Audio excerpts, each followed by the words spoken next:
سمجھ آئی؟ تو یہ جو فتویٰ چینج ہو گیا ہے یہ کیوں چینج ہوا؟ اہل زمان کے تغیر کی وجہ سے. سمجھ آئی؟ ہاں. کعدم القضاء بظاہر العدالت. تو اب مطلب یہ ہے کہ حضرت امام اعظم رحمۃ اللہ علیہ نے کہ زمانے کا فتویٰ چینج ہو گیا. کس وجہ سے چینج ہو گیا؟ تغیر. تو یہ تو ایسی بات ہے کہ وہ تو سمجھو امام صاحب کا قول ضروری ہو گیا، امام صاحب کا قول ضروری ٹھہر گیا. اچھا آگے فرماتے ہیں کہ دیکھو وفی کتاب التجنیس والمزید، یہ 194 پیج ہے میرے پاس، آپ ڈھونڈے وہاں. وفی کتاب التجنیس، یہ میں وہ بڑی بڑی جو باتیں ہیں نا جو اس سے متعلق ہیں وہ صرف آپ کو بتا رہا ہوں کہ اعلی حضرت نے جو کچھ نکالا ہے وہ ان فتاووں سے نکالا ہے. فرماتے ہیں وفی کتاب التجنیس والمزید للامام الاجل صاحب الہدایہ، ہاں ان کی تصنیف ہے صاحب ہدایہ کی. ثم تحتاوی من اوقات الصلاۃ، ہاں اوقات صلاۃ کی باس میں یہ فرماتے ہیں کہ الواجب عندی ان یفتى بقول ابی حنیفۃ علی کل حال. ہاں صاحب ہدایہ جیسا آدمی فرماتے ہیں کہ ہر حال میں حضرت امام اعظم کے قول پر فتویٰ دینا واجب ہے، فتویٰ دینا واجب ہے. تو دیکھیں جو اعلی حضرت نے شقوق بتائی آپ کو ان میں سے 7 میں تو امام اعظم کے قول پر فتویٰ تھا، 8ویں میں ایک صورت جو آخری تھی اس میں امام اعظم کے مقلد ہے تو امام اعظم، مجتہد ہے تو اس کو سمجھائیے. باقی تو سمجھو 8 کی 8 صورتوں میں، کیونکہ مقلد تو اس صورت میں بھی امام اعظم کا متبع. تو یہ بات کہاں سے لی؟ تجنیس میں صاحب ہدایہ کے اس قول سے. فرماتے ہیں کہ الواجب عندی ان یفتى بقول ابی حنیفۃ علی کل حال، ہر حال میں فتویٰ، یعنی 8 کے 8 صورتوں میں فتویٰ امام اعظم کے قول پر جائے گا. آئی سمجھ میں؟ ہاں. اچھا یہ گویا کہ ہاں اچھا وفی تحتاوی منہا قد تعاقب نوح فندی ما ذکر فی الدرر من ان الفتوى على قولہما. اصل میں درر میں یہ بات یہ درر غرر ایک فتاوی ہے، درر غرر. تو فرماتے ہیں کہ وہاں ایک قول یہ موجود ہے کہ ان الفتوى على قولہما، کہ صاحبین کے قول پر فتویٰ ہے. تو وہاں جب نوح فندی آ گئے، ہاں وہ ان کے پیچھے پڑ گئے شفق کے معاملے میں، کہ شفق کے معاملے میں فتویٰ یہ جو نہیں ہے عشاء کے وقت کا شفق، اس شفق کے معاملے میں فتویٰ جو ہے درر غرر والے نے کیا کہا کہ امام صاحبین کے قول پر ہے فتویٰ، ہاں حمرت پر. یہ درر غرر والوں کا قول ہے. نوح فندی آ گئے، انہوں نے کیا فرمایا کہ بأنه لا يجوز الاعتماد عليه لأنه لا يرجح قولهما على قوله. انہوں نے پھر وہ درر غرر والوں کا رد کیا، فرمایا بأنه لا يجوز الاعتماد عليه، یہ درر غرر کے قول پر اعتماد جائز ہی نہیں ہے. کیوں کہ لأنه لا يرجح قولهما على قوله، ہاں امام صاحب کے قول پر ترجیح دینا صاحبین کے قول کو جائز ہی نہیں ہے. ہاں الا بموجب من ضعف دلیل او ضرورت او تعامل او اختلاف زمان، ہاں اگر دلیل کی بات ہے جیسے مجتہد کر سکتا ہے، اور یا وہ 6 چیزیں ہیں. ان 2 صورتوں کے علاوہ امام اعظم کے قول پر صاحبین کے قول کو ترجیح دینا جائز ہی نہیں ہے. لہذا درر غرر والے کے اس قول پر عمل کرنا جائز ہی نہیں ہے. سمجھ میں آ گئی؟ اور کہتے ہیں کہ وہ مر رد المحقق حيث اطلق على المشائخ فتواهم بقولهما في مواضع من كتابه وانه قال لا يعدل عن قوله الا لضعف دلیله. ہاں محقق علی الاطلاق جو ہے ابن حمام کہتے ہیں بہت سے مشائخ کا فتویٰ انہوں نے رد نہیں کیا، ہاں اسی قول پر بنیاد رکھ کر کہ بھئی امام اعظم کے قول کے برخلاف کسی کو فتویٰ دینا جائز ہی نہیں ہے. سمجھائی؟ تو محققان الاطلاق نے بھی یہی بات کہی ہے. تو یہ اصل میں اعلیٰ حضرت جو ہیں وہ لگے ہوئے اس کے اور یہ بتا رہے ہیں آپ کو. فرماتے ہیں فَظَهَرَ وَلِلَّهِ الْحَمْدُ. ان سب حوالہ جات سے یہ بات ظاہر ہو گئی ہے. وَلِلَّهِ الْحَمْدُ.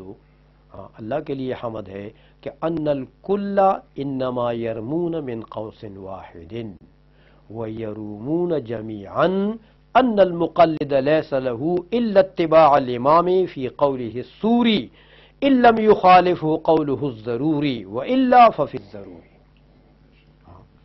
پتہ لگ گیا کہ یہ سارے فقہا یرمون من قوس واحد ایک ہی غلیل سے مار رہے ہیں. ایک ہی قوس سے تیر چلا رہے ہیں. وَيَرُومُونَ جَمِيعًا.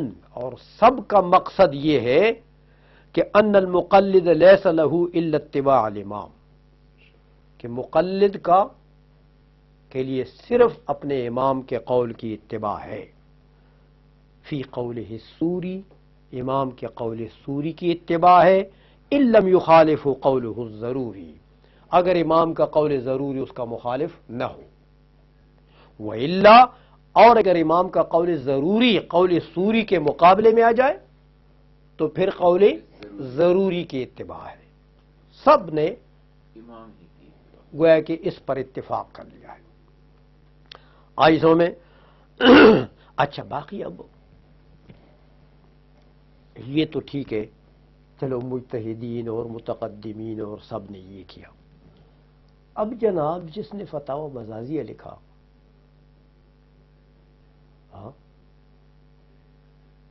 یا جس نے یہ پچھلے جو فتاوے ہیں شامی لکھی، قاضی خان اصحاب ترجیح میں سے، وہ بہت بڑے آدمی. تو یہ جو متاخرین نے فتاوے جمع کیے ہیں، ان میں تو بہت سی باتیں ایسی ہیں کہ وہ امام کے قول کے برخلاف جاتی ہیں.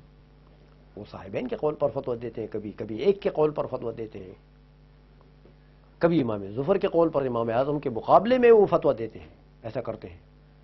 تو ان فتاوجات کا کیا ہوگا پھر؟ فرماتے ہیں دیکھو، وفي شرح العقود رأيت في بعض كتب المتأخرين نقلا عن إيضاح الاستدلال على إبطال الاستبدال لقاضي القضاة شمس الدين الحريري احد شراح الہدایہ. یہ شمس الدین حریری جو ہے یہ ہدایہ کے شارحین میں سے شارح ہیں، انہوں نے بھی ہدایہ پر شرح لکھی ہے. لیکن ان کی کتاب ہے ایضاح الاستدلال علی ابطال الاستبدال، یہ ایک کتاب ہے ان کی. سمجھ میں آ گئی؟ اس کتاب میں انہوں نے یہ لکھا کہ ان صدر الدین سلیمان قالا، کہ صدر الدین سلیمان نے یہ فرمایا ہے کہ ان هذه الفتاوى هي اختیارات المشائخ، کہ یہ جو پچھلے فتاوے مرتب ہوئے ہیں یہ پچھلے متاخرین مشائخ کے فتوے ہیں، اختیارات المشائخ. فلا تعارض کتب المذہب، لہذا یہ مذہب کی کتابوں کے مقابلے میں نہیں آ سکتے. جن کتابوں میں مذہب متعین ہوا ہے ان کا اعتبار ہے، ان کے مقابلے میں اگر آپ تاتارخانیہ لے آتے ہیں، آپ والوالیجیہ لے آتے ہیں، آپ ہندیہ لے آتے ہیں، عالمگیری لے آتے ہیں، سمجھ میں آ گئی، تو آپ بزازیہ لے آتے ہیں، تو ان میں اگر کوئی قول ایسا آ بھی جائے کہ انہوں نے گویا کہ ترجیح دی ہے امام اعظم کے قول کے مقابلے میں کسی کو تو اس کا کوئی اعتبار نہیں ہے. سمجھ میں آ گئی ہے؟ اس لیے مسئلے کو صاف کر دیا نا کہ بعض ہمارے متاخرین کے فتاوی جات میں بہت سی چیزیں ایسی ہیں، لیکن اس پر بھی حوالہ دیا شمس الدین حریری کا. سمجھ آ گئی ہے؟ انہوں نے نقل کیا صدر الدین سلیمان سے کہ بھئی یہ اختیارات مشائخ ہیں. تو مشائخ نے ٹھیک ہے اس وقت اس کو پسند کیا، اس قول کو لے لیا ہے، لیکن اگر آپ اصول میں بات کریں گے تو اصولی بات پھر یہ ہے کہ جو مذہب کی کتابیں ہیں، جو ظاہر الروایت کی کتابیں ہیں، ان کے مقابلے میں یہ نہیں جا سکتی، نہیں لی جا سکتی. خیال ہوئے؟ قال وکذا کان یقول غیرہ من مشائخنا وبہ اقول. فرماتے ہیں قال وکذا کان یقول غیرہ من مشائخنا، صدر الدین سلیمان نے کہا کہ یہ صرف میری بات نہیں ہے بلکہ ہمارے مشائخ میں سے بہت سے لوگوں نے یہ بات کہی ہے. وہ حریری نہیں ہے، وہ کون ہے؟ شمس الدین حریری. انہوں نے کہا کہ صدر الدین نے بھی یہ بات کی ہے، صدر الدین سلیمان نے، لیکن صدر الدین سلیمان کے علاوہ دیگر مشائخ نے بھی ہماری یہ بات کی ہے. وَبِهِ اقول، اور شمس الدین حریری کہتے ہیں کہ میرا بھی یہی قول ہے کہ یہ اختیارات مشائخ ہیں، لہذا مذہب کی کتابوں کے مقابلے میں یہ نہیں آ سکتی ہیں. آئی سمجھ میں؟ وتقدم قول الخیریہ، باقی کہتے ہیں فتاوی خیریہ کا قول تو پہلے گزرا. ثم شامی کا بھی کہ المقرر عندنا، ہمارے نزدیک جو ثابت شدہ چیز ہے، فیصلہ شدہ چیز، وہ یہ ہے کہ انہ لا یفتى ولا يعمل الا بقول الامام الاعظم، نہ فتویٰ دیا جائے گا نہ عمل کیا جائے گا ہمارے امام اعظم کے قول پر، ہاں الا لضرورت، وہ 6 چیزیں. وَإِن صَرَّحَ الْمَشَائِخُ أَنَّ الْفَتْوَى عَلَى قَوْلِهِمَا، اگرچہ پچھلے مشائخ نے تصریح کی ہو کہ فتویٰ امام صاحبین کے قول پر بھی، پھر بھی امام اعظم کے قول سے عدول نہیں کیا جائے گا، کیونکہ پچھلے مشائخ کے جو فتاوی جات ہیں ان کا حال آپ نے دیکھ لیا. سمجھ میں آ گئی؟ لہذا اگر پچھلے مشائخ نے تصریح بھی کر دی ہو پھر بھی امام اعظم کے قول کو چھوڑا نہیں جائے گا. اور دیکھیں وَأَيْضًا قول البحر ثم شامی یجب الافتاء بقول الامام وان لم يعلم من اين قال، کہ بحر نے بھی یہ کہا، شامی نے بھی یہ کہا کہ امام کے قول پر فتویٰ دینا واجب ہے اگرچہ مفتی کو پتہ ہی نہ ہو کہ کدھر سے امام نے قول کیا ہے. ہاں دلیل کا کوئی پتہ نہ ہو تو کوئی ضروری تو نہیں ہے، مقلد کے لیے دلیل سے بات کرنا تو نہیں ہے. سمجھ میں آ گئی؟ وفي رد المختار قد قال في البحر لا يعدل عن قول الامام الى قولهما او قول احدهما الا لضرورة من ضعف دلیل او تعامل بخلافه. یہ انہوں نے بھی کہہ دیا، شامی نے نقل کیا بحر سے کہ لا يعدل عن قول الامام، امام کے قول سے عدول جائز ہی نہیں ہے صاحبین کے قول کی طرف، او قول احدهما یا ایک کی طرف، الا لضرورة من ضعف دلیل او تعامل بخلافه. ہاں اگر ضرورت ہو، ضرورت کیا ہوگی؟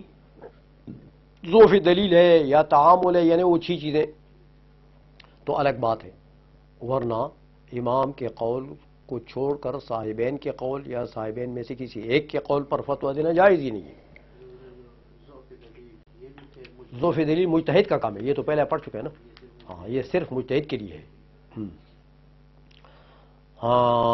بخلافه كالمزارعات وان صرح المشايخ بان الفتوى على قولهما، اگرچہ مشائخ نے پچھلے مشائخ نے تصریح بھی کی ہو کہ فتویٰ صاحبین کے قول پر بھی، پھر بھی صاحبین کے قول کی طرف نہیں جایا جائے گا، امام صاحب کے قول کو مفتابی ہی بنایا جائے گا. سمجھ میں آ گئی ہے؟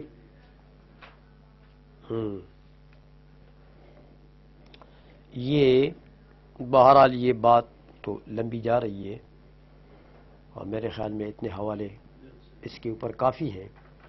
باقی تو 45 حوالے امام اعظم اعلی حضرت نے اس پر دیے ہیں. کچھ اس کی باس جو ہے وہ رہتی ہے، تو یہ باس یہاں پر ختم کرتے ہیں کہ مسائل فقہ کا 8 قسموں میں حصر ہوا، اور 8 کے شقوں میں ہر شق پر فتویٰ امام اعظم کے قول پر ہے، الا لضرورت او ذوف دلیل، مگر وہ 6 چیزیں مستثنا ہیں، اور یا ذوف دلیل جو مجتہد کا کام ہے وہ مستثنا ہے۔ سمجھ میں آ گئی ہے؟ باقی 8 شقوں میں مسائل فقہ کا حصر ہے، اور 8 شقوں میں فتویٰ امام اعظم کے قول پر ہے۔ البتہ آخری میں مقلد کے لیے اتباع امام، مجتہد کے لیے قوت دلیل، وہ بالکل جو آخری تھی جس میں ترجیح ہے ہی نہیں، ترجیح ہے ہی نہیں۔ ہاں قول مطلب یہ کہ اس تو ہے لیکن ترجیح نہیں ہے، مرجحین کی طرف سے ترجیح کا قول نہیں ہے، تو امام کا قول ہے اور صاحبین کا قول ہے، تو بعض مرجحین اگر ادھر گئے بعض ادھر گئے تو پھر تو قول امام، لیکن اگر ترجیح نہیں ہے، یہ قول تھا، مرجحین نے ترجیح نہیں دی ہے، تو اس میں کیا تھا؟ مقلد کے لیے، مجتہد کے لیے قوت دلیل، لیکن وہ مجتہد کا کام ہے، ہر کسی کا کام نہیں ہے۔ کافی ہو گیا اتنا۔ وآخر دعوانا الحمدللہ رب العالمین۔ اعوذ باللہ من الشیطان الرجیم، بسم اللہ الرحمن الرحیم۔ اصل میں جو مقصودی بات تھی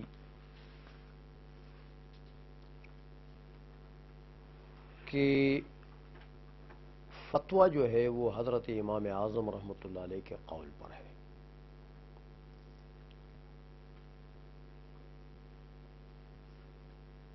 اس کے لیے اعلی حضرت نے یہ جو مسائل کی 8 شقیں بنائی،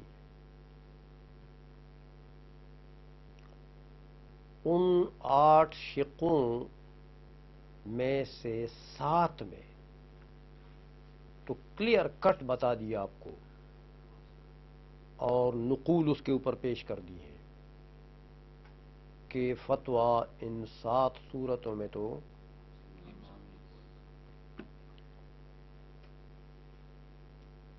باقی وہ 8ویں صورت تھی آخری، اس میں بھی فیصلہ کن صورت آپ کو بتا دی ہے، اور ویسے اقوال نقل کر دیے انہوں نے کہ ایک قول یہ بھی تھا کہ مجتہد اور مقلد دونوں کو اختیار ہے، جس کو چاہے جس قول کو چاہے لے لے،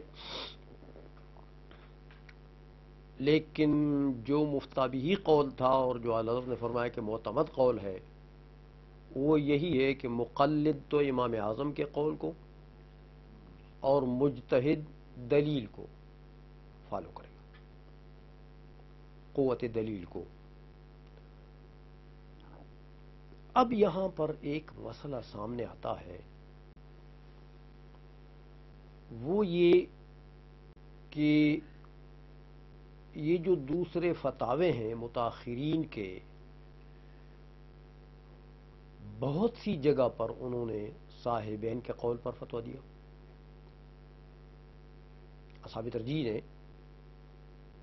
بہت سی جگہ پر انہوں نے حضرت امام محمد کے قول کو راجح قرار دیا، فتویٰ دیا، بہت سی جگہ میں امام ابی یوسف کے قول کو راجح قرار دیا، بہت سی جگہ میں امام ظفر، 17 مسائل آگے آ رہے ہیں، امام ظفر کے قول کو راجح قرار دے دیا، بہت سے اقوال جو ہیں دوسرے حضرت حسن ابن زیاد کے ہیں، اسد ابن عمر کے ہیں جو ہم سب کے شاگردوں میں سے ہیں، تو ان فتاوی جات میں تو یہ ملتا ہے جبکہ ان باتوں کا تضاد ہے اس کے ساتھ کہ فتویٰ امام اعظم کے قول پر ہے، تو اس کا کیا کریں گے؟ یہ جو ملغوبہ بنا ہوا ہے، اب مفتی بیچارہ بالخصوص اس زمانے کا مولوی جو ہے وہ تو سر چکرا جائے گا اس کا، سمجھ میں آئیے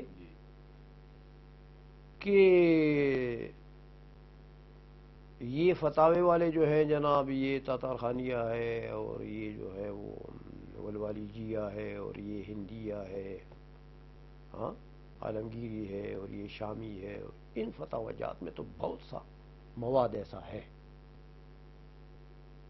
جو اس کلیہ کے خلاف. تو اب یہاں کیا کریں گے؟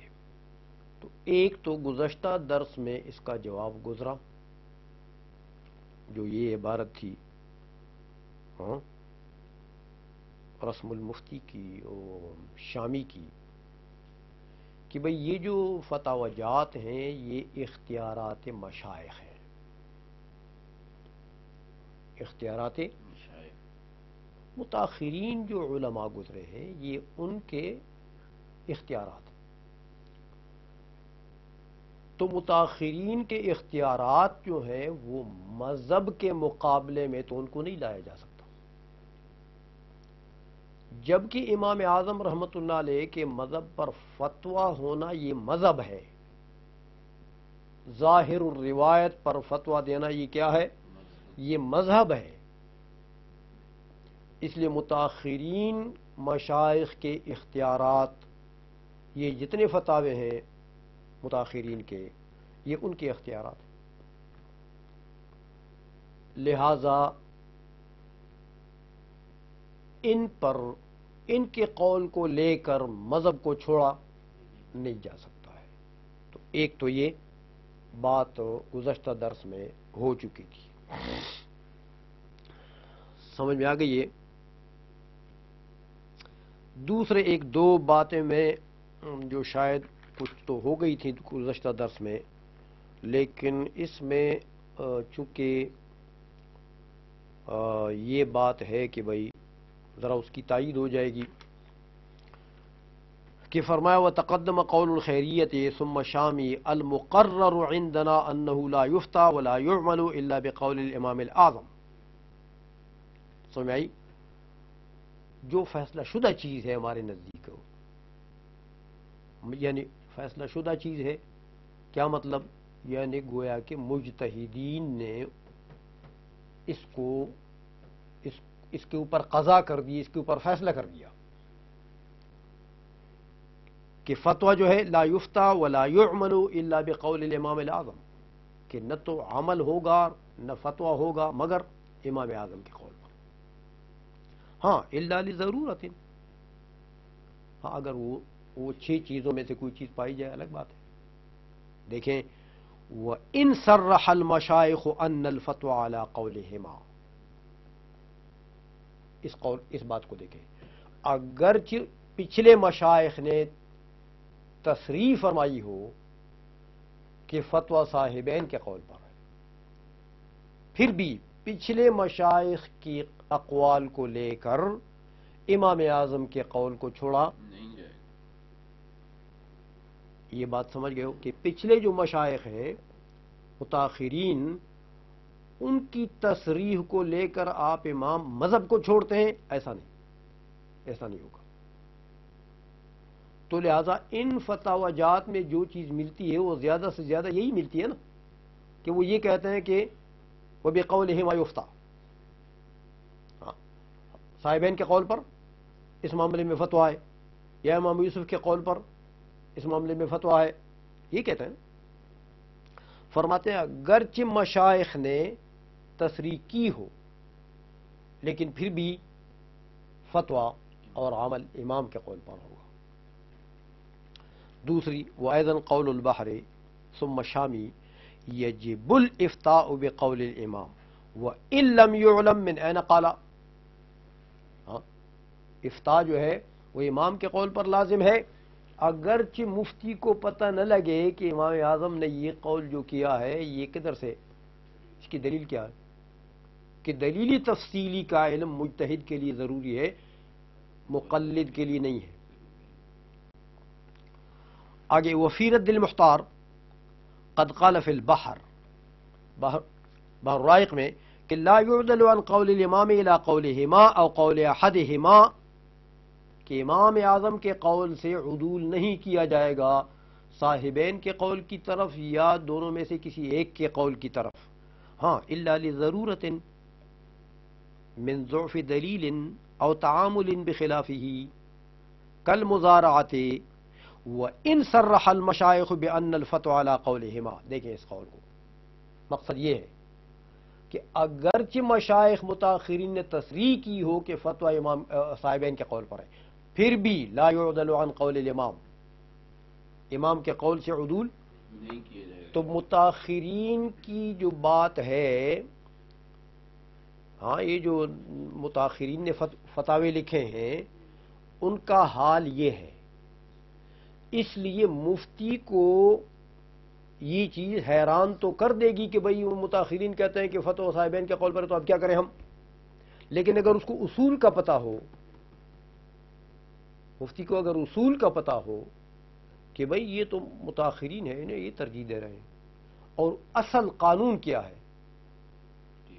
کہ فتویٰ امام کے قول پر ہے، تو پھر یہ کبھی بھی چکرائے گا نہیں. سمجھ آ گئی ہے؟ وَهَكَذَا أَقَرُّوا فِي مِنَّةِ الْخَالِقِ. علامہ ابن عابدین شامی نے منت الخالق جو کتاب لکھی ہے باہر کے حاشیے پر، تو وہ اس میں بھی اس کو نقل کیا رکھا ہے. وفیہ من النکاح قبیل الولی، اور در مختار میں نکاح کے باس میں جو ولی کی بات ہے اس سے تھوڑا سا پہلے، فی مسئلۃ دعوی النکاح منہ او منہا ببینۃ الزور، کہ اگر مرد دعویٰ کرے جھوٹے گواہ لا کر کہ بھئی یہ میری بیوی ہے، میرا نکاح اس کے ساتھ ہو چکا ہے، یا عورت دعویٰ کرے کہ یہ میرا شوہر ہے، جھوٹے گواہ لا کر قاضی کے سامنے بگتا دے گواہ کہ یہ میرا شوہر ہے. ہاں اچھا، اور قاضی جھوٹے گواہوں کو کیا جانتا ہے بیچارہ، وہ تو کہتا ہے گواہ ہیں، عادل ہے، داڑھی واڑی ہے، سارا معاملہ ٹھیک ہے. تو وہ قاضی نے اس کے اوپر فیصلہ دے دیا کہ ٹھیک ہے تیری بیوی ہے، چلو، یا تیرا شوہر ہے. تو اب دیکھیں، تحل لہو، یہ بیوی اس مرد کے لیے حلال ہو گئی جب قاضی نے قضا کر دیا، فیصلہ کر دیا. تو چاہے جھوٹے گواہوں کی گواہی پر اس نے بنیاد رکھی ہے، لیکن اس کو کیا پتہ کہ جھوٹے، تو یہ بیوی اس کے لیے حلال ہو گئی ہے. یہ قول ہے کس کا؟ امام اعظم کا، ہو گئی حلال. خلاف لہما، صاحبین کہتے ہیں حلال نہیں ہے، اس سے حلال نہیں ہے. وہ فشر ملالیہ عن المواہب وبقولہما یفتیٰ. دیکھا، متاخرین کے مشائخ میں سے شرم بلالیہ جو ہے وہ مواہب سے نقل کر رہا ہے کہ بقولہما یفتیٰ، صاحبین کے قول پر فتویٰ دیا جائے گا. اب یہاں مفتی آئے گا تو چکرا جائے گا کہ بھئی یہ کیا کریں، حلال نہیں ہے، تو حلال نہیں پر فتویٰ دے گا. سمجھ میں آ گئی ہے؟ دیکھیں اب کیا فرماتے ہیں. ما نسہ، شامی نے لکھا، قال الکمال، ابن حمام فرماتے ہیں کہ قول الامام اوجہ، امام کا قول جو ہے یہ اوجہ ہے، وجہ اور دلیل کے اعتبار سے یہ مضبوط ہے،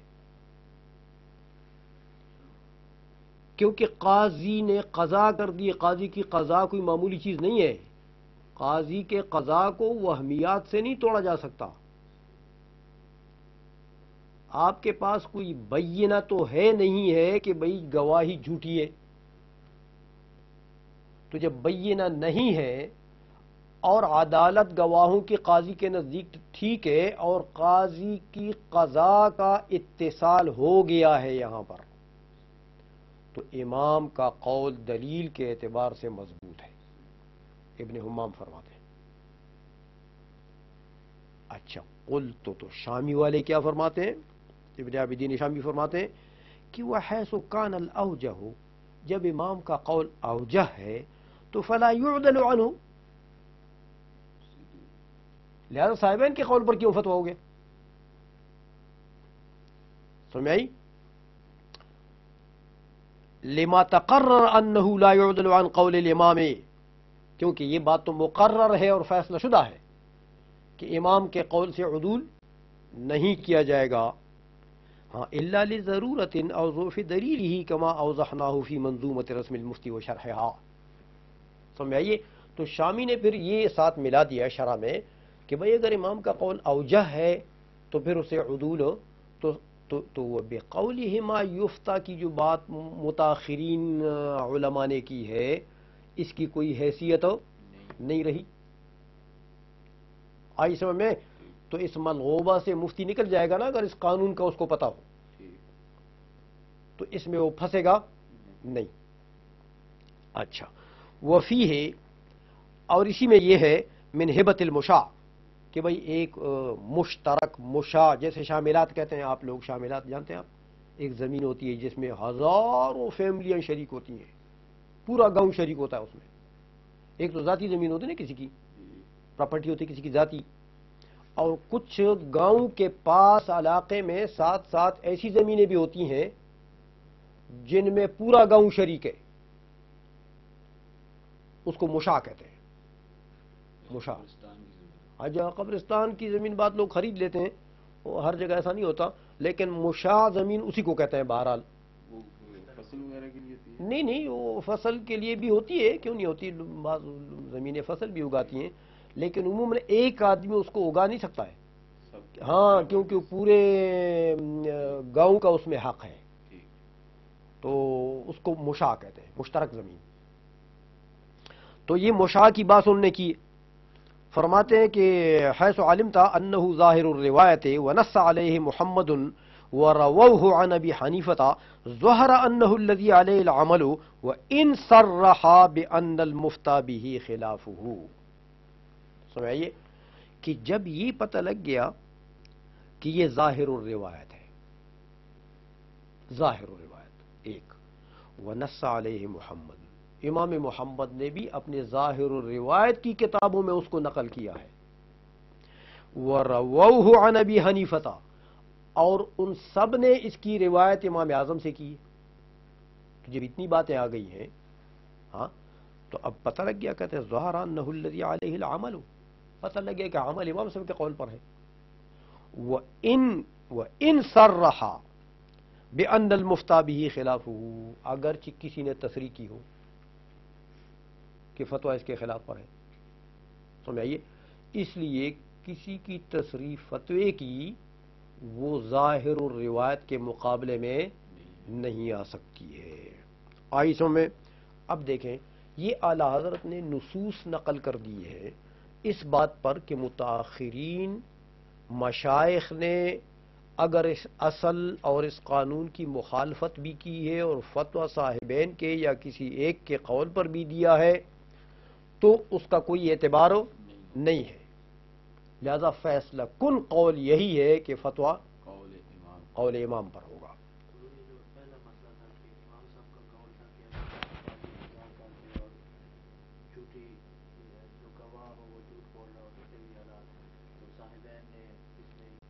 صاحبین تو اگر یہ کہا جائے کہ صاحبین کا جو قول ہے وہ بھی امام صاحب کا قول ضروری ہے، کیونکہ ان کے زمانے میں لوگ جھوٹی گواہی زیادہ دینے شروع کر دیں، تو یہ تعویل ہو سکتی ہے یا نہیں؟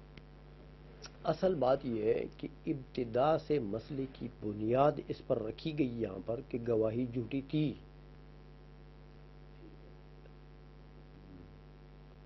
یہ صورت اس لیے نہیں بن سکتی کہ وہاں ابتدا سے مسئلے کی بنیاد ہی اسی پر رکھی گئی ہے کہ گواہی جھوٹی تو ہے، لیکن قاضی کو دھوکہ دیا گیا.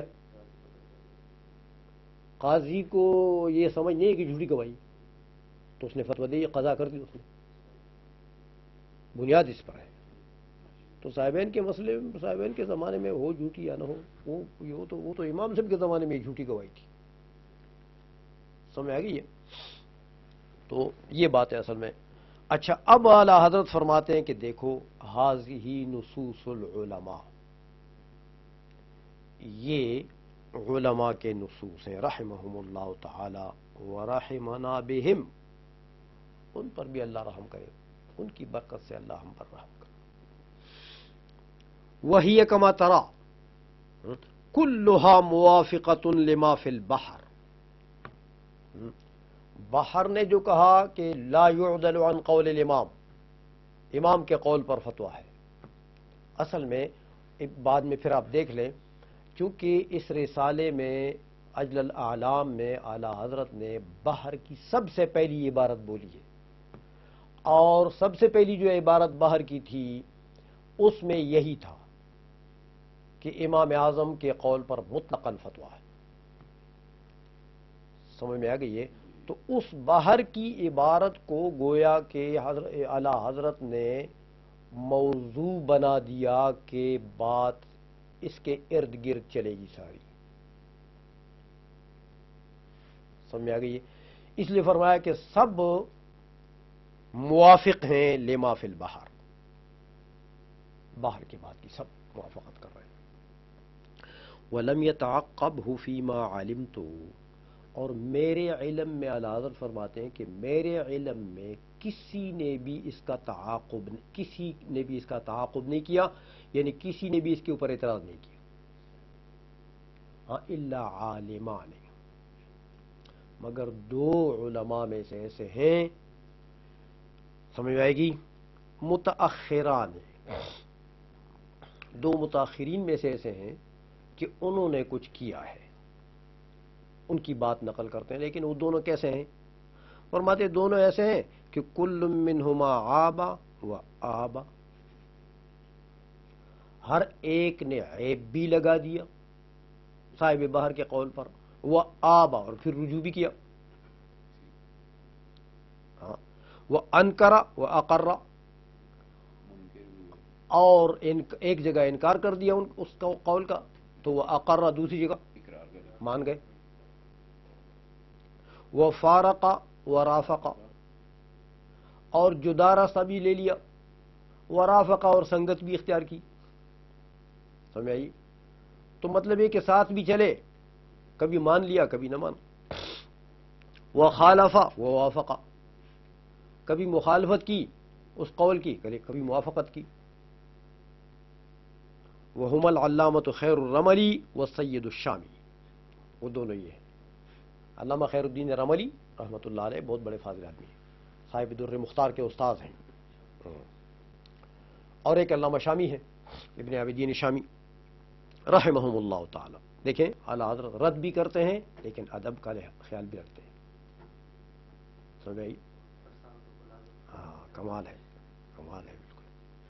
لیکن رحمہم اللہ تعالی، اللہ دونوں پر رحم فرمائے.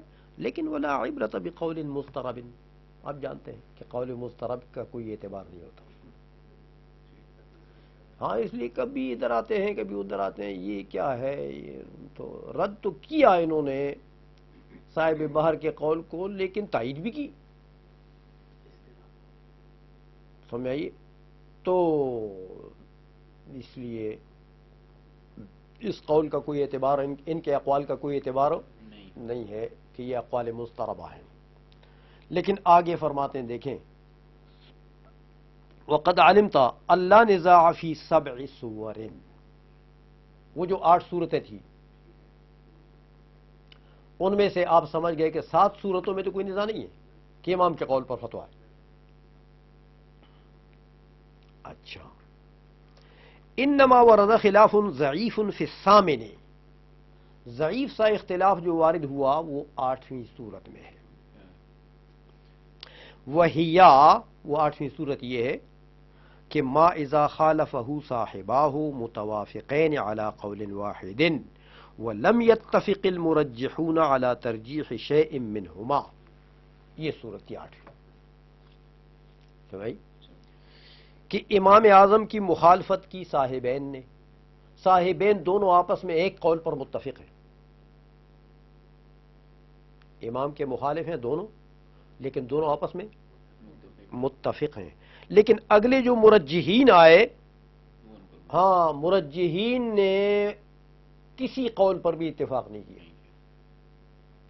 نہ امام صاحب کے قول پر اتفاق کیا انہوں نے ترجیح دینے میں، نہ صاحبین کے قول پر. تو مطلب یہ ہوا کہ یا تو بعض اس طرف گئے بعض اس طرف گئے، ہاں، یا پھر کوئی گیا ہی نہیں. گئے ہی نہیں کدھر، ترجیح نہیں پائی گئی. یہ وہ 8ویں صورت تھی جس میں اعلیٰ حضرت ضعیف سا اختلاف آیا تھا. وہ ضعیف بات کیا تھی کہ ایک قول یہ تھا نا، وکیل سے نقل کیا تھا اعلیٰ حضرت نے کہ بھائی مقلد اور مجتہد دونوں کو اختیار ہے. جو بولے ہیں. ہاں، مجتہد کو بھی اختیار ہے، مقلد کو بھی اختیار ہے. تو مجتہد کو تو خیر ٹھیک ہے اگر اختیار دیتے ہو، وہ تو اہل نظر میں سے ہے، لیکن مقلد کے لیے بھی اختیار ہے. یہ ایک ضعیف سا قول آیا تھا. اچھا، فعند ذاک جاء قیل ضعیف. ہاں، ایک قیل آئی ہے ضعیف سی، مجہول القائل بل مشکوک الثبوت. اس کے قائل کا بھی پتہ نہیں ہے اور اس کا ثبوت بھی مشکوک. مشکوک ہے. پتہ نہیں کدھر سے آیا ہے یہ قول، اللہ جانتا ہے. وہ قول کیا ہے کہ ان المقلد یتبع ما شاء منہما، کہ مقلد بھی جو چاہے کرے. دو قولوں میں سے جو چاہے کر لے. مجتہد کے لیے تو خیر وہ بات اس لیے اللہ نے نہیں چھڑی ہے کہ مجتہد کو تو حق ہے، ہاں، لیکن مقلد کو بھی یہ حق دینا یہ ایک قیل ضعیف ہے. سمجھئے؟ جی، یہ آخری قیل ہے استاد.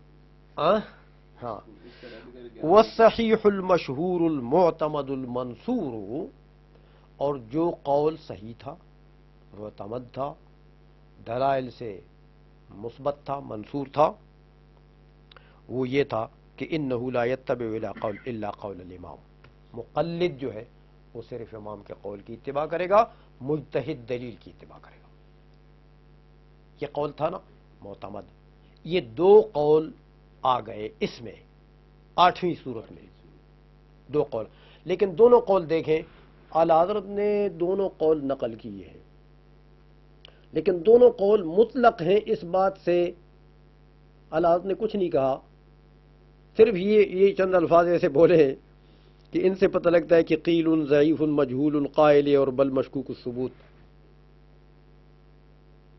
اس کے علاوہ یعنی اصحاب ترجیح میں سے کسی کا قول نقل نہیں کیا اعلیٰ حضرت نے کہ اس قول کو ترجیح ہے یا نہیں ہے. اسی طرح وہ دوسرے قول کے لیے یہ بولا کہ وہ صحیح المشہور المعتمد المنصور، یہ بولا، لیکن اصحاب ترجیح میں سے کسی کا قول نقل نہیں کیا کہ اس قول کو ترجیح ہے یا نہیں ہے. بات سمجھ میں آ گئی ہے؟ اس لیے فرماتے ہیں کہ والقولان کما ترا، یہ دونوں قول جیسے آپ دیکھ رہے ہیں مطلقان مرسلان، مطلق ہیں، مرسل ہیں، کوئی قید وید ان میں ہم نے نہیں لگائی کہ اصحاب ترجیح میں سے کوئی قول نقل کریں کہ یہ اس کو ترجیح ہے یا نہیں ہے. لا نظر فی شیء منہما لترجیح او عدمہ، دیکھا کسی ترجیح یا عدم ترجیح کا اس میں کوئی اعتبار نہیں ہے. تو یہ دو قول یہاں پر آئے تو ہیں کہ ایک قول تو یہ کہ مقلد کو بھی اختیار ہے، جو چاہے کرے، دونوں میں سے جو چاہے اختیار کرے. دوسرا یہ کہ مقلد کو اختیار نہیں ہے، امام اعظم کے قول کا اتباع کرے. تو اب مقلد میں ان دو قولوں کا اختلاف ہو گیا ہے نا، مقلد میں جی. مجتہد کی بات نہیں کرتے. ایک قول یہ کہ اس کو اختیار ہے، دوسرا قول یہ اتباع امام. اتباع امام کرے گا، اتباع امام کا پابند ہے. اچھا، لیکن المحقق الشامی اختار لنفسه مسلکا جدیدا لا اعلم له فيه سندا سدیدا. ابن عابدین شامی نے رحمۃ اللہ علیہ نے یہاں پر ایک اپنے لیے ایک جدید مسلک اختیار کیا ہے. وہ جدید مسلک لا اعلم له فیہ سندا سدیدا، میرے علم میں کم از کم اس کی کوئی قوی دلیل، کوئی قوی سند نہیں ہے. اللہ فرماتے ہیں میرے علم میں نہیں ہے. ممکن ہے علامہ ابن ابی الدین شامی کے علم میں ہو. لا اعلم، اپنے سے علم کا سلب فرما رہے ہیں اعلیٰ حضرت، مجھے نہیں پتا، ان کو شاید پتا. وہ کیا قول ہے دیکھیں. وَهُوَ أَنَّ الْمُقَلِّدَ لَا لَهُ التَّخْيِيرُ وَلَا عَلَيْهِ التَّقْيِيدُ بِتَقْلِيدِ الْإِمَامِ. ابن ابی الدین شامی فرماتے ہیں کہ جو مقلد ہے نا، اس کے اوپر لا لہ التخیر،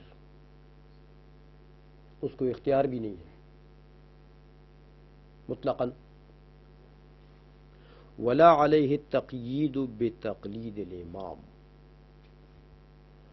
اور نہ وہ اس کا پابند کیا جائے گا ان کو کہ بھئی تم نے خواہ ضرور بالضرور امام کو فالو کرنا. ہاں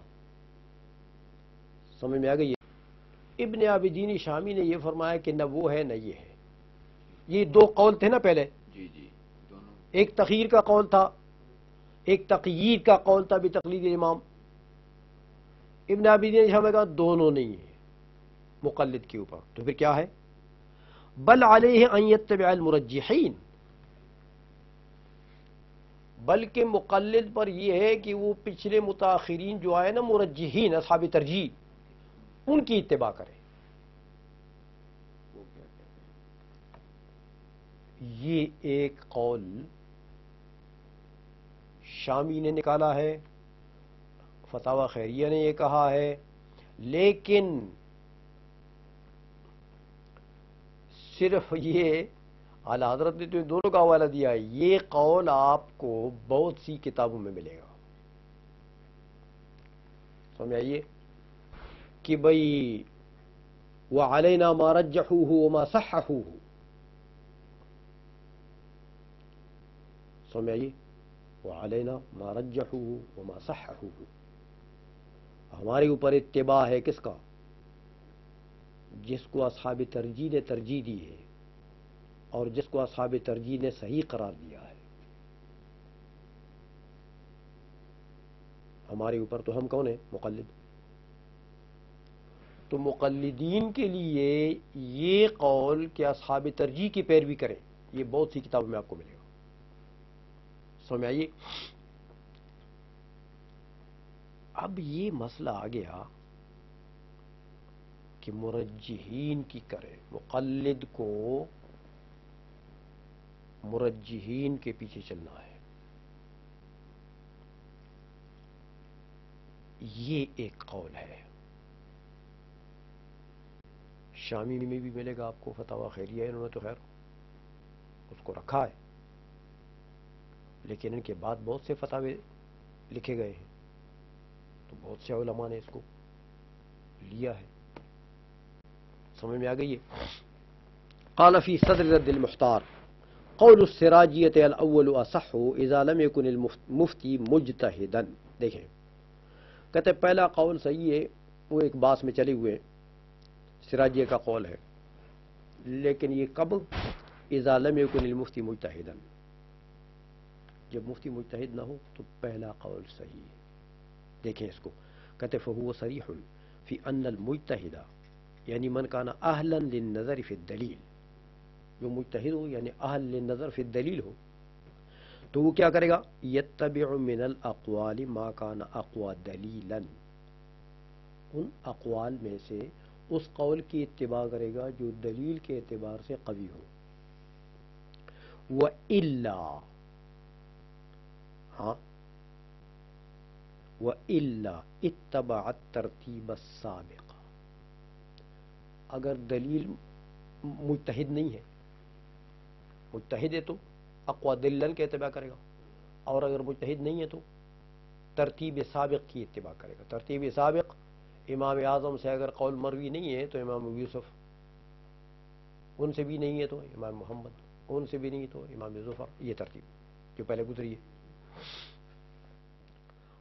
وعن هذا تراہم کہتے ہیں اس وجہ سے دیکھو جب ترتیب سابق کے پیچھے آپ چل گئے تو ترتیب سابق میں کیا ہے؟ الاکبر فالاکبر، نیچے آتے رہو. اچھا اسی وجہ سے کہتے ہیں فقہا کو آپ دیکھیں گے کہ قد یرجحون قول بعض اصحابہ علی قولہ. پچھلے جو متاخرین ہیں وہ امام اعظم کے بعض شاگردوں کے قول کو ترجیح دیتے ہیں امام صاحب کے قول پر. کما رجحوا قول زفر وحدہ فی 17 مسئلۃ. کہتے ہیں جس طرح امام زفر کے قول کو بہت سے مرجحین نے 17 مسائل میں امام زفر کے قول کو انہوں نے ترجیح دی ہے. سمجھ؟ تو کیا فرماتے ہیں؟ فَنَتَّبِعُ مَا رَجَّحُوهُ، جس کو انہوں نے ترجیح دی ہم اس کا اتباع کریں گے. لِأَنَّهُمْ أَهْلُ النَّظَرِ فِي الدَّلِيلِ. ہاں شامی کہہ رہے ہیں کیونکہ وہ اہل نظر ہیں دلیل میں. تو شامی کی یہ بات سمجھ گئے ہو کہ امام اعظم کے قول کے مقابلے میں بعض اوقات مرجحین جو ہیں وہ ترجیح دیتے ہیں ان کے شاگردوں میں سے کسی ایک کے قول کو. جیسے امام ظہر کے 17 مسائل میں ترجیح دی ہے، لہذا ہم کیا کریں گے؟ مرجحین کی اتباع کریں گے. یہ شامی نے. اچھا اسی طرح کہتے ہیں وقال فی قضائہ لا يجوز له مخالفت الترتیب المذکور.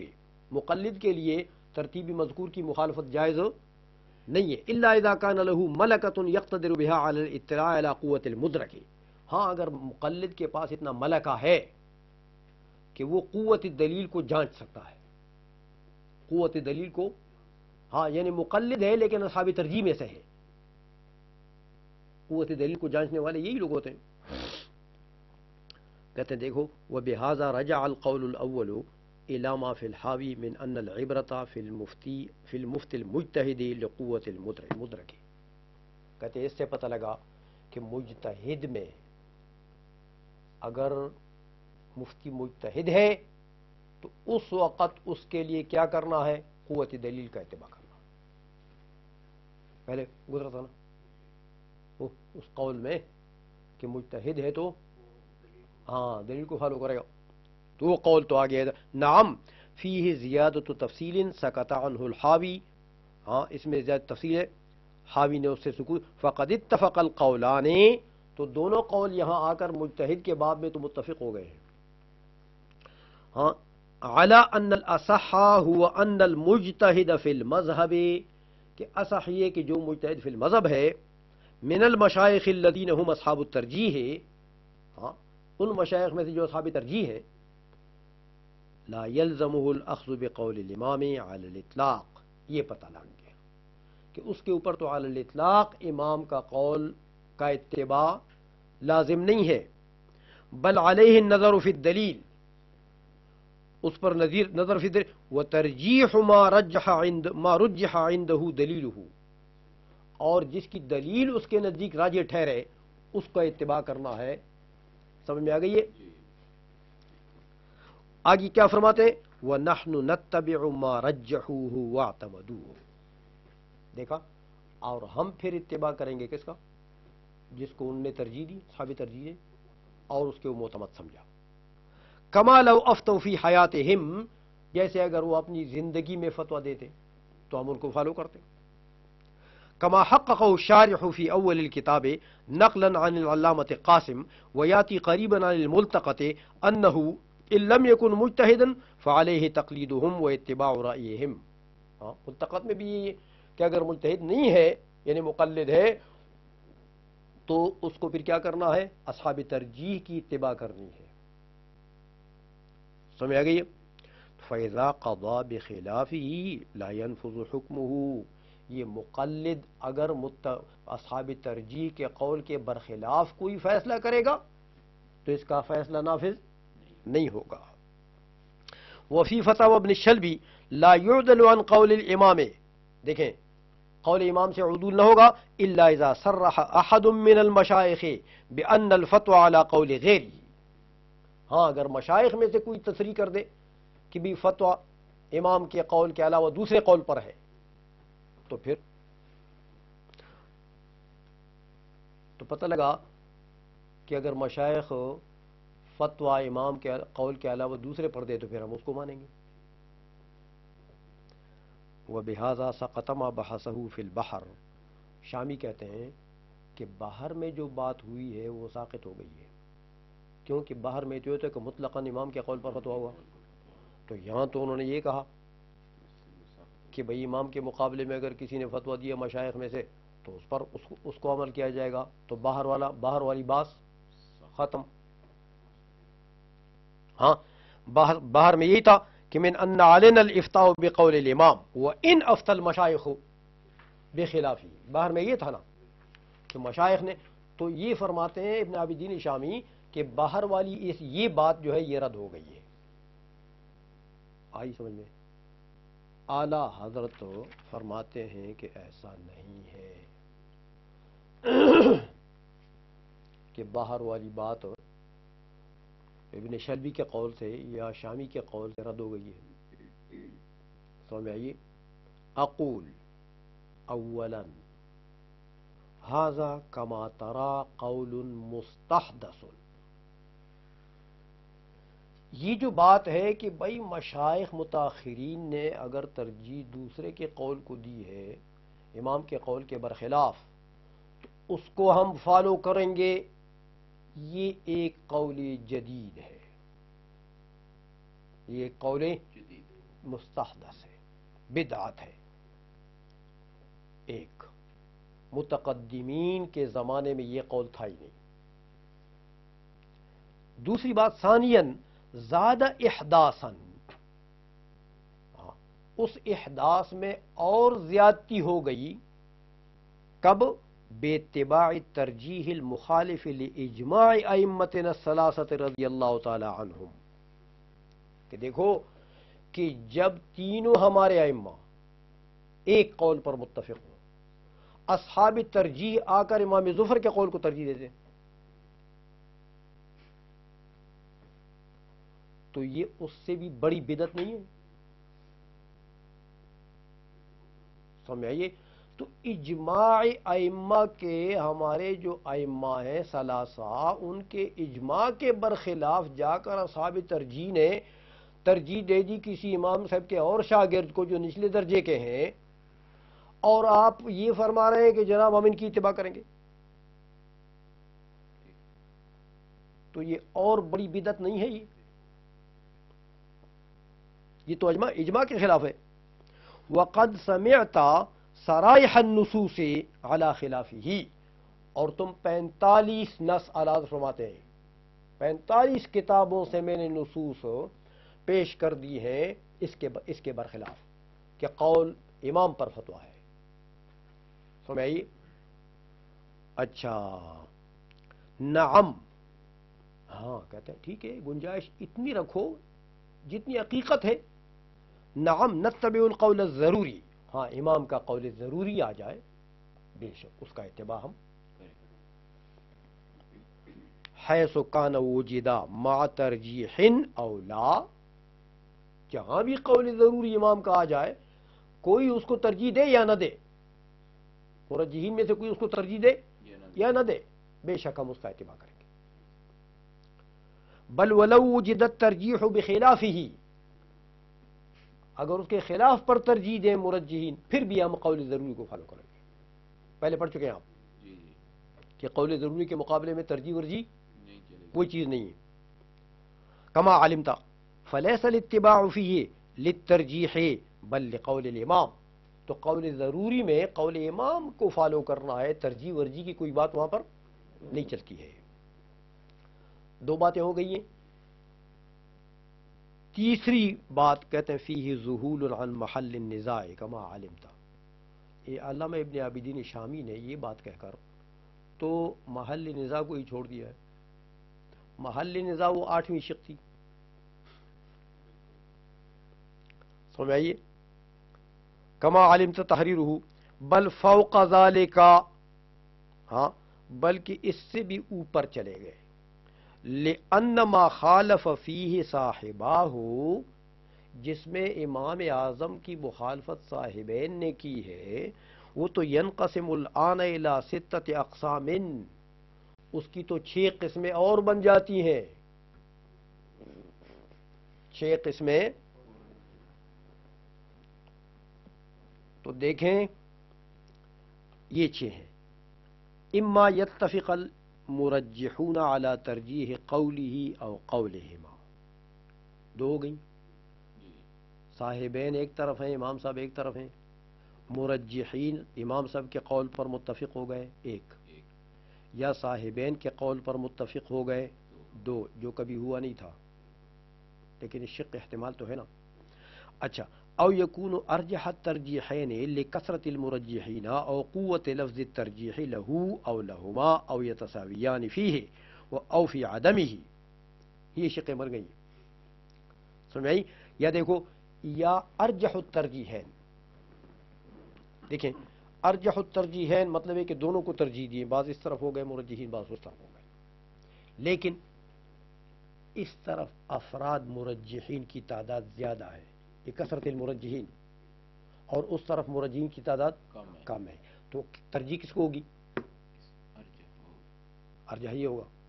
یا مرجحین نے ترجیح دی ہے اس کو بھی اس کو بھی، لیکن یہاں کے لیے افعال التفضیل کا صیغہ استعمال کیا، لفظ مؤکد ہے، اور اس کے لیے صفت کا صیغہ استعمال کیا.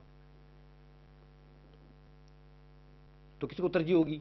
جہاں لفظ مؤکد ہے، لفظ تاکید ہے جس میں، سمجھ آئی. او قوت لفظ ترجیح لہو او لہما. ہاں، تو کثرت مرجحین سے ترجیح یا امام صاحب کے قول کی ہوگی یا صاحبین کے قول کی. ہاں، تاکید لفظ پر ترجیح یا امام صاحب کے قول کی ہوگی یا صاحبین کی ہوگی.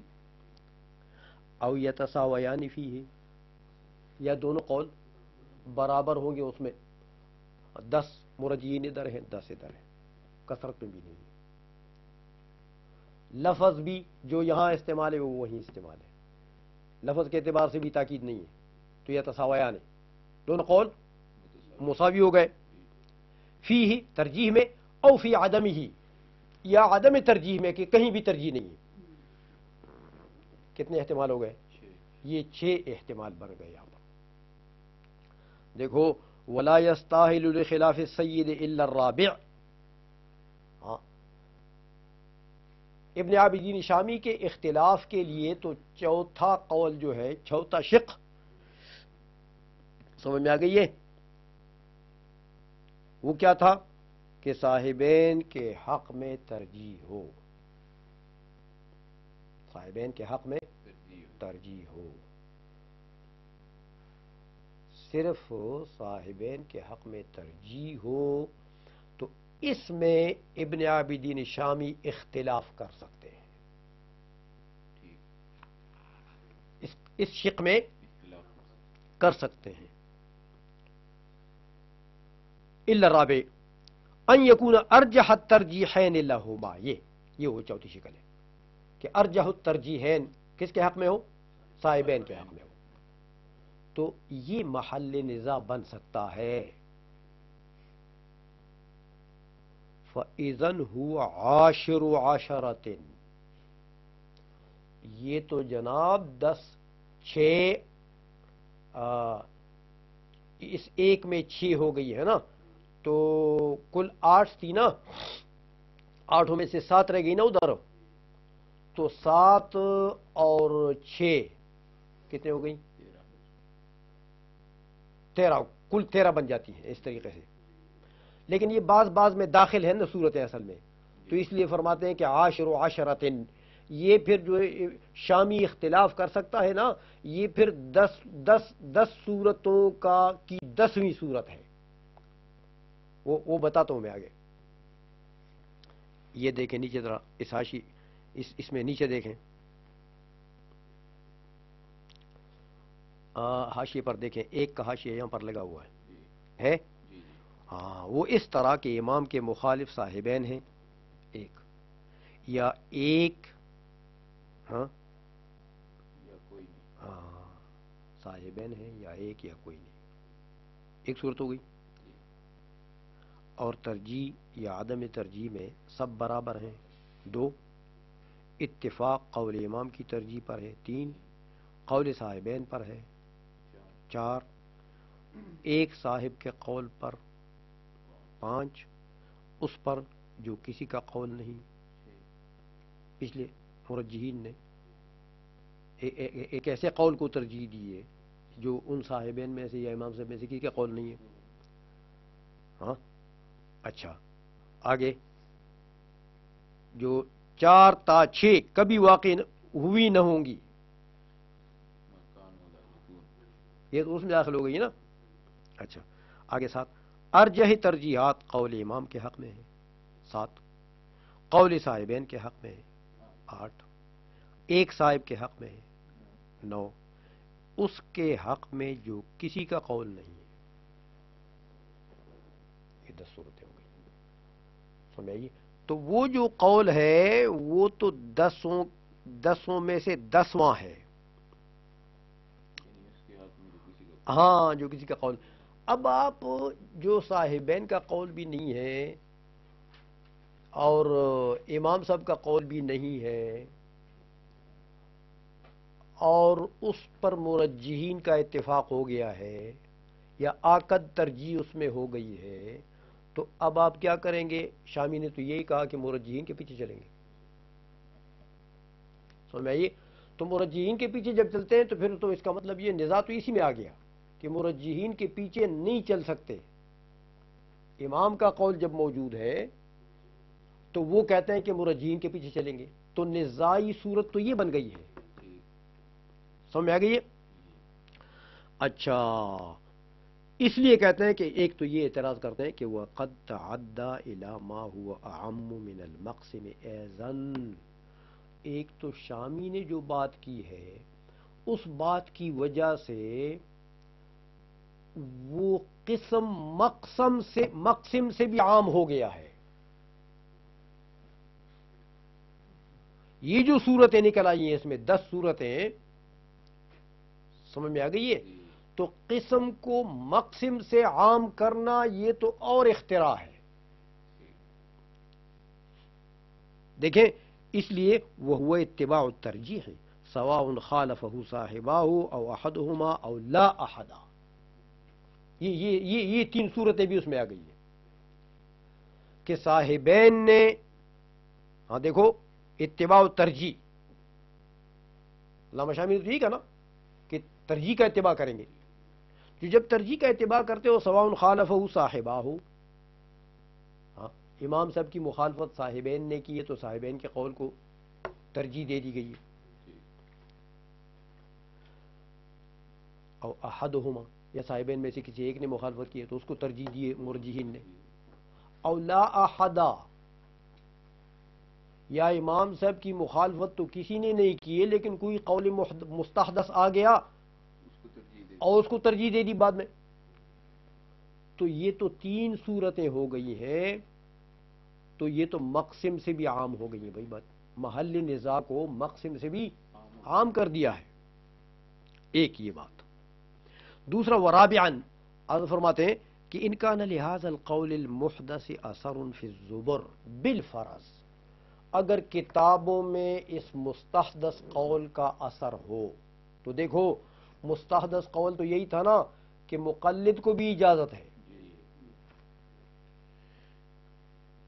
تو اگر مقلد کو آپ چھٹی دیتے ہیں اور جناب اس کا کتابوں میں بھی کوئی وجود اگر بالفرض ہو تو کان قول التقیید بتقلید الامام مرجحا علیہ وواجب الاتباع بوجوہ.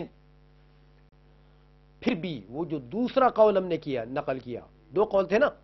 دوسرا قول یہ تھا کہ مقلد امام کی اتباع کرے گا، وہ قول پھر بھی اس سے راجح ہے. وہ قول پھر بھی چلو اگر یہ کتابوں میں موجود فرض کر لو کہ مقلد کو بھی اجازت ہے، یہ قول بھی کتابوں میں ہے، چلو دوسرا پھر بھی تو دوسرا پھر بھی اس سے راجح ہے. دوسرا قول بے وجوہ. سمجھ میں آ گئی ہے. اب وہ وجوہ ترجیح بیان فرماتے ہیں، لیکن میرے خیال میں یہ نماز پڑھ لینی چاہیے، ایسا نہ ہو کہیں ہم فرض کو، کیونکہ وجوہ کی بات تھوڑی سی ہے اور بڑی لطیف بات بھی ہے یہ، اور بڑی زبردست بات ہے یہ۔